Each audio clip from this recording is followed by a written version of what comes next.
حدیث داره تو همین روایته.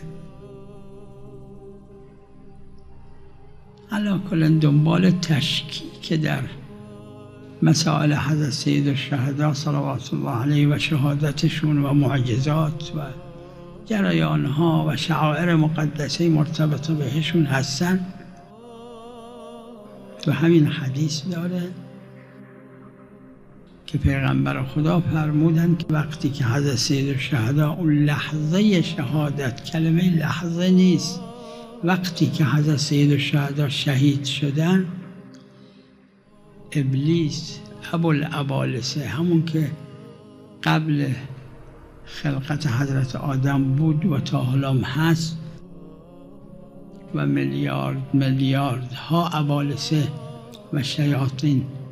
تحت امرش هستن، اون اعلان کرد به ابالسه که علیکم بالتشکیک،